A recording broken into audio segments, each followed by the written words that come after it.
What is going on, garden fans? Welcome back to the Permaculture Homestead. I'm out at the project site today. I want to give you a full walking tour of the site, give you an update as to what's going on here in early spring and what we got growing, what we got harvesting, and what our plans are as we come into spring here in Zone 8, South Carolina. Come on back and enjoy the journey.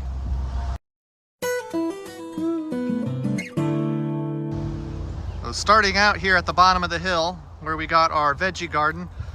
Most all of the brassicas, kale, collards, cabbage are kind of going to flower. Basically everything here is just about spent. And what we're going to be doing here in the next week or two as we come into spring part planting is harvesting, chopping and dropping. We're going to be refreshing our hugel mounded swale mounds here.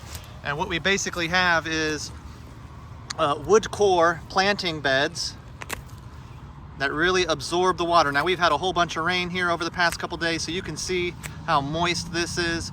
We take those wood core, mound over a whole bunch of fresh compost, and then we end up planting in those garden beds just like that. So we're gonna be refreshing all of these hugel mounded growing beds for spring and planting right back into them as we get going along.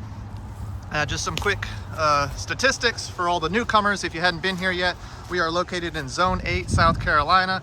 We typically have a Mediterranean growing environment here, so we're growing lots of Mediterranean trees and shrubs. Update on the ground cover you're going to see out here. Now the ground cover is mostly clover. We've got vetch. We have some yarrow growing.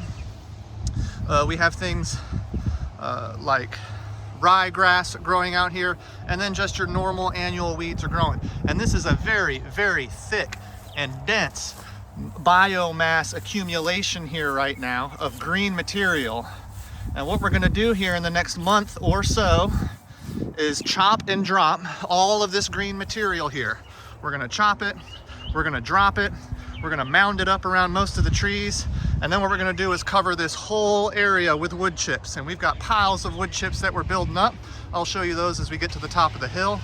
And this is basically how we fertilize this area out here. This chopping and dropping of all this green biomass and then wood chipping over it is basically our fertilization for the year. And we layer like that, and we've been layering like that for about 6 or 7 years now. And we have a layer of green material, a layer of brown, a layer of green, a layer of brown.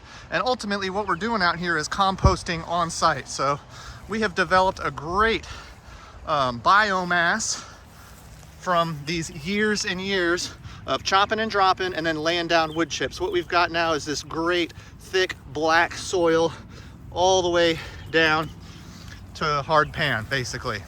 Some things growing, and I want to kind of touch on some of the things growing right now. Figs. We've got a row of figs coming down a swale mound here. On the patty side here, we have blueberries, and we have so many different varieties of blueberries. We have high bush blueberries, low bush, we have rabbit eye blueberries, we got pink lemonade blueberries, so many different varieties, and they are absolutely loaded this spring here. In another month or so, these are going to be ready for the picking. A lot of these blueberry shrubs are hitting about 5 to 6 feet tall. Some of the smaller ones are still sitting at around 4 feet, but they are just as productive. So right now blueberries are coming in, coming on, and looking really good right now. We had some late frost damage to some of our figs. However, they've all bounced back and are looking just fine. We got a couple different varieties of figs out here. We've got black mission fig, we've got brown turkey fig, we've got LSU gold figs, we've got Celeste figs, and all of these figs tend to fruit at different times of the year. So we're not harvesting everything all at once, which is what I really like about having this variety of plants. Now, we've got a lot of Elaeagnus growing around here, Elaeagnus multifloria. I've chopped most of these down very low. Most of this Elaeagnus is sitting at about 4 to 5 feet tall. Some of them are pruned very aggressively down to nubs, and that is in order to start getting some more sunlight to the pawpaw trees, which are sitting on the downhill side. So we have a series of pawpaws growing here. 1, 2, 3, there's more. and the bigger ones here have actually started to set some fruit. This is the first year that the pawpaws out here have set a good amount of fruit. So we're definitely expecting to get some pawpaws out here this year. The younger, more immature pawpaws, not yet setting fruit, not yet flowering, but the pawpaw that have been out here for the longest are starting to flower and set fruit. So figs, blueberries, pawpaws. We have Elaeagnus that has flowered and will be fruiting here shortly. Let's keep on going up the hill. And I'm definitely gonna give you a broad look at this whole place, because right now it's really starting to get thick and green out here. Really kind of hard to see what's going on without a broad view. We got yarrow here again, talking about ground cover yarrow.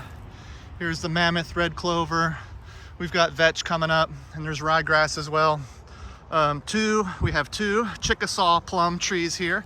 These are native local variety plums. They did not get any type of frost damage and are setting a good amount of fruit right now. Actually loaded down with fruit, to be very honest. So no major late frost damage here to the Chickasaw plums.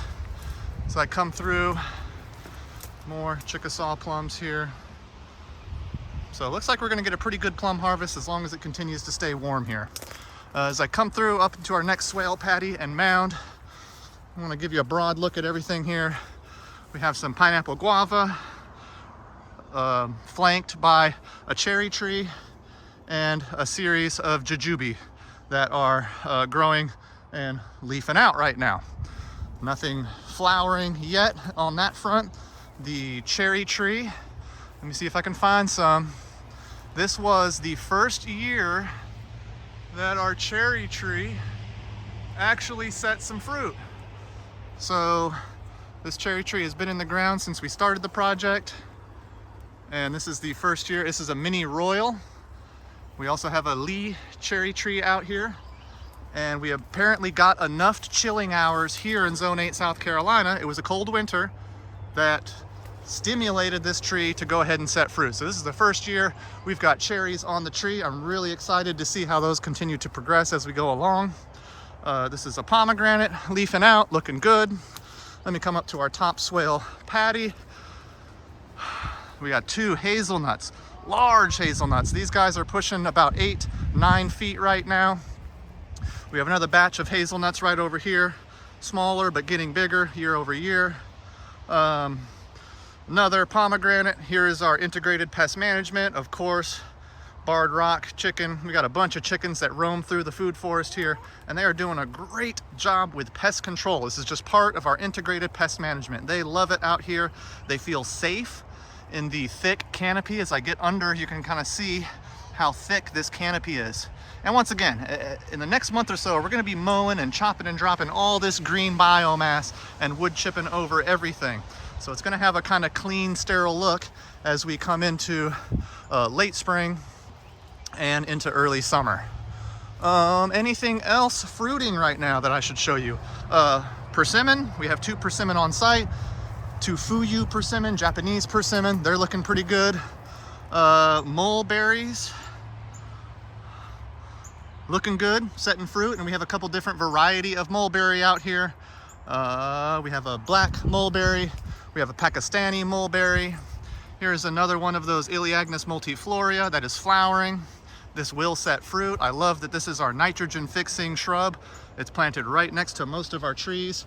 And we have some of these planted next to some of our larger trees. So here's another Elaeagnus planted right next to this giant Chinese chestnut, which is starting to leaf out, looking very healthy. And just to give you an idea of some of our guilds here, we try to keep them simple. Most of our trees have comfrey planted at the base, the shady side of the tree. We have our Elaeagnus nitrogen fixing trees planted on the sunny side of the tree. And we of course have our central fruit producing or nut producing shrub as a centerpiece.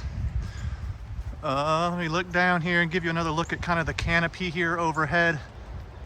It's thick, it's starting to get real dense. We have another plum tree over here that's starting to set fruit. This is an Ozark plum, not a local native variety. This one came from North Carolina. We have another Ozark plum over here, looking pretty good. Also setting lots and lots and lots of fruit. So we did pretty good making it through our late frost. No real pest damage at all. Want to give you an update on some of the newer things that we had planted out here. We planted olive trees out here, and we have quite a few that have made it and are leafing back out here in spring. So certainly we have a few of the olive trees out here that are looking good, doing good. Let me get up here to the top of the hill. We've had such a wet, cold winter and now an early wet spring that all of our water catchment is just about all the way filled. These were absolutely empty by the end of last summer, last fall, and now they're already filled all back up. These are 300 gallons a piece times 6, so that's 1,800 gallons on both sides of our education center up here. So 3,600 gallons of water storage we have here built up at the top of the hill. And this is all gravity fed down into the swales at each swale head as you go down the hill. Broad look at the whole place. You can start to see the different shapes, different colors, different sizes. Things are looking really good here in early spring. A canopy is really starting to form. The nut trees are really starting to get taller. I believe things like this Ozark plum have probably topped out on the height. It hasn't grown any taller, but it's certainly gotten thicker. And I'm expecting this Chinese chestnut to continue to get taller and have these smaller trees around it, like the plum, like the mulberry, and like the hazelnuts on the other side of it. So definitely different shapes, different sizes, different cultivars of fruits that are all planted together and looking really good. I want to peek across to the property next door, just give you a peek at, the future of Locklear's farm. Big, giant 2-acre pond. They've got ducks out here that are helping seal the bottom of the pond to keep it from leaking. But that is certainly going to be the future of Locklear's. I'm going to keep walking around here. I want to show you our piles of wood chips that we got growing that people have been dropping off. So this is the local tree limbing companies will, of course, chop down and wood chip the trees. And what they've been doing is dropping off their loads of wood chips here for us. So what this is doing is taking a waste stream. We're basically sequestering this carbon source, which would have been dumped at a landfill or a dump somewhere here on site or in this city. What we're doing is sequestering that carbon here. We're bringing it here. We are chopping and dropping the entire food forest, and we're layering over everything with all these wood chips. And we're gonna get a good thick layer of wood chips over this entire food forest with all these mounds of wood chips. So this is kind of how our project in general is helping take waste streams out of the community, sequester this carbon here, and turn it into a mulch and a fertilizer that is basically fertilizing and feeding this entire food forest. So everything out here is looking really good. Its forest appearance is starting to come back after a dormant winter. Let me show you another one of these mulberry trees that I was telling you about. Absolutely loaded down this year. Absolutely loaded down. Tons and tons of mulberries on the tree. So we're gonna have a very abundant year this year. Here again, out here, garden fans, we're not using any pesticides, no herbicides, no fungicides, no fertilizers. We are going as natural as we can out here with the pest control. We're going as natural as we can out here with the fertilization. And I'm sure you can see from what I've shown you here in today's video is that nothing is harmed because of that. Everything is thriving.